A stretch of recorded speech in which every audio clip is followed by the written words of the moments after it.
Halo semuanya, selamat datang di channel pembelajaran sejarah. Pada video kali ini, kita akan membahas mengenai sebuah topik yang sering disebut namun jarang dikaji secara mendalam, yaitu mengenai gerakan kiri di Indonesia.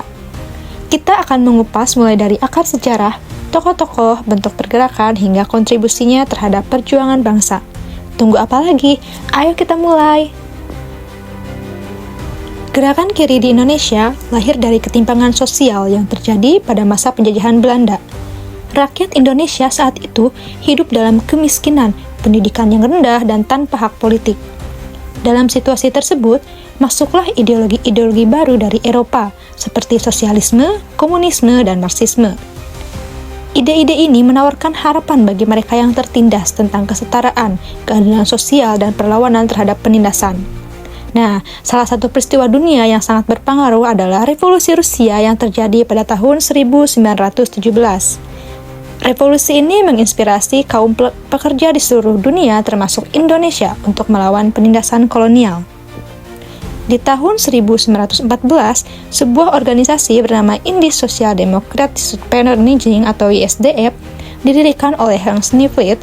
ISDF menjadi cikal bakal dari Partai Komunis Indonesia yang resmi berdiri pada tahun 1920 dan menjadikannya sebagai salah satu partai komunis tertua di Asia.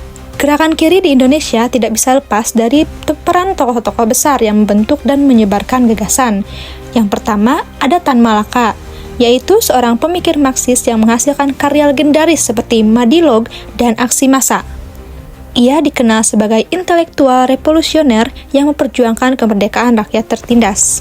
Lalu, ada Raden Mas Haji Umar Said Tjokoraminoto yang mencoba menggabungkan sosialisme dengan nilai-nilai Islam. Ia menulis buku Islam dan sosialisme dan mendirikan Sarekat Islam yang kemudian terpecah menjadi dua kubu, SI Merah dan SI Putih. Tokoh lainnya, Sultan Syahrir, dikenal sebagai Perdana Menteri pertama Indonesia yang mendirikan Partai Rakyat Sosialis, lalu bergabung dalam Partai Sosialis Indonesia atau PSI. Kemudian, ada juga Amir Syarifuddin, yang aktif melawan kolonialisme Jepang dan Belanda. Di sisi perempuan, ada Gerwani, yaitu organisasi perempuan progresif yang memperjuangkan hak perempuan, pendidikan, dan keterlibatan politik. Gerwani lahir dari beberapa organisasi perempuan dan menjadi bagian penting dari gerakan kiri kala itu. Gerakan kiri menyebarkan pengaruhnya melalui dua cara utama, yaitu melalui pendidikan politik dan aksi radikal. Dalam pendidikan politik, PKI mengadakan kampanye memberantas buta huruf pada tahun 1957.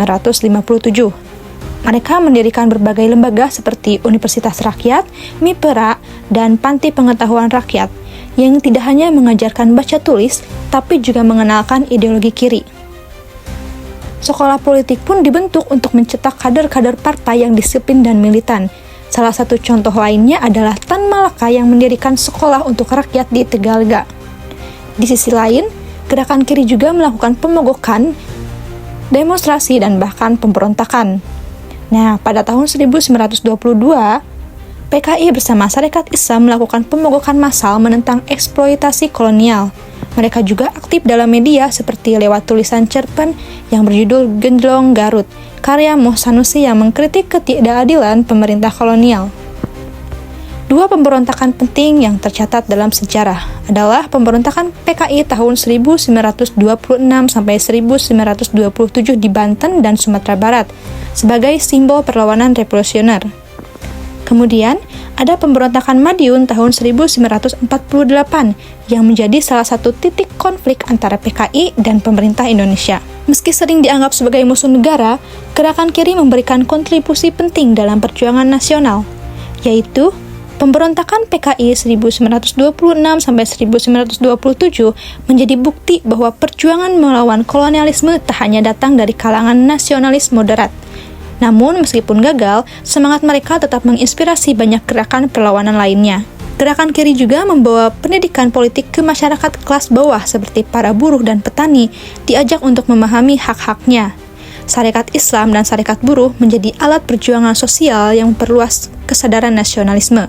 Kemudian, pada saat pendudukan Jepang tahun 1942 sampai 1945, sebagian tokoh kiri tidak mau bekerja sama. Mereka memilih bergerak di bawah tanah dan menjaga semangat perlawanan tetap hidup. Dalam revolusi fisik pasca kemerdekaan, kelompok kiri ikut terlibat membentuk Laskar Rakyat yang berjuang untuk melawan Belanda yang ingin kembali menjajah Indonesia. Gerakan kiri juga memperjuangkan visi kemerdekaan yang lebih luas, tidak hanya politik tetapi juga sosial dan ekonomi. Gerakan kiri mendorong isu seperti reforma agraria, keadilan ekonomi, penghapusan sistem feodal, dan pendidikan merata. Gerakan kiri di Indonesia memang kontroversial, terutama setelah peristiwa 1965 yang membuat PKI dan semua atribut kiri dilarang. Namun, sejarah tidak bisa dilihat hanya dari satu sisi. Gerakan kiri dengan segala kelebihan dan kekurangannya telah menjadi bagian penting dalam perjuangan bangsa. Mereka memperjuangkan suara-suara dari bawah, yakni dari petani, buruh, dan kaum miskin yang selama ini sering diabaikan. Mereka membawa gagasan besar bahwa kemerdekaan sejati harus mencakup keadilan sosial bagi semua rakyat. Mari kita belajar sejarah secara utuh dan objektif agar kita tak mudah terjebak pada stigma dan narasi tunggal. Terima kasih sudah menyaksikan video ini. Jangan lupa untuk like, komen, dan subscribe agar tidak ketinggalan materi pembelajaran selanjutnya. Sampai jumpa dan terus belajar sejarah dengan kritis dan terbuka.